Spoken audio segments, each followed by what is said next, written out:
मेरा नाम विवेक है। मैं एक बहुत ही बिगड़ा हुआ और घटिया इंसान था। ऐसा मैं बचपन से ही नहीं था। मेरे हालातों ने मुझे ऐसा कर दिया था। मैं अपनी जवान बहन के साथ रहता था।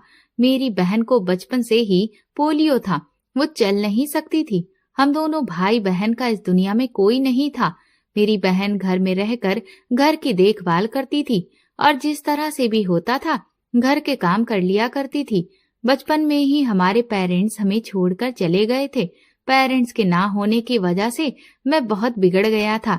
गलत लोगों के साथ उठना बैठना शुरू कर दिया था। उनकी गलत संगत को अपना लिया था। इस तरह मैं एक बिगड़ा हुआ और घटिया इंसान बन गया था। अगर मेरे माता पिता जिंदा होते तो वो मेरी परवरिश अच्छे तरीके से करते। शायद मैं ऐसा बिल्कुल ना होता। मेरी बहन सारा दिन घर में अकेली रहती थी और मुझसे बहुत प्यार करती थी। मुझसे लोग कहते थे कि तुम अपनी बहन की शादी कर दो। शादी होने के बाद वो अपना घर बसा लेगी। आखिर ऐसे कब तक अपनी बहन को घर में बिठाए रखोगे? एक ना एक दिन तो उसकी शादी करनी ही है। मगर मैं कहता था कि मेरी बहन लंगड़ी है, उसको कौन रिश्ता देगा, उससे कौन शादी करेगा। मुझे समझाने वाले कहते कि इकलौती तुम्हारी बहन ही ऐसी नहीं है जो इस दुनिया में लंगड़ी है। ऐसी न जाने कितनी लड़कियां हैं जो लंगड़ी हैं, जिनके हाथ नहीं हैं, जो आंख से देख नहीं सकती, जो बोल नहीं सकती। उनकी भी शादी हो जाती है और वो अपने ससुराल में सुखी रहती है। अगर तुम अपनी बहन की शादी ये सोचकर नहीं करोगे कि वो चल नहीं सकती, तो इस तरह उसकी जिंदगी बर्बाद हो जाएगी। उसकी शादी हो जाएगी, बच्चे होंगे, तो इस तरह उसका परिवार आगे बढ़ेगा और वो अपने ससुराल में अपने परिवार के साथ बिजी हो जाएगी। इस तरह वो सारी जिंदगी तुम्हारे काम नहीं कर सकती। तुम्हारी बहन ने सारी जिंदगी तुम्हें खाना बनाकर खिलाया है, तुम्हारे सारे काम किए हैं।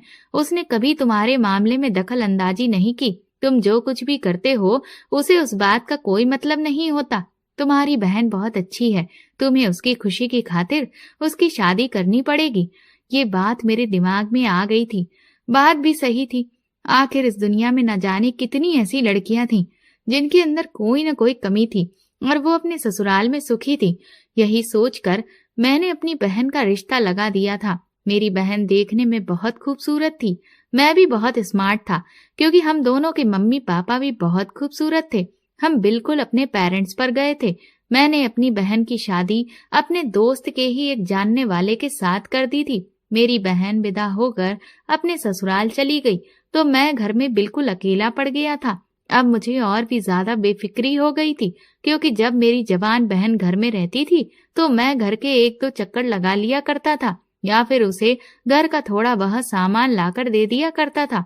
अब मैंने घर में आना जाना बिल्कुल छोड़ दिया था। मैं ज्यादातर समय अपने दोस्तों के साथ बिताता था। इसी तरह मेरी बहन की शादी को 2 महीने गुजर गए, मगर मैंने उसकी खबर लेने की कोई कोशिश नहीं की कि वो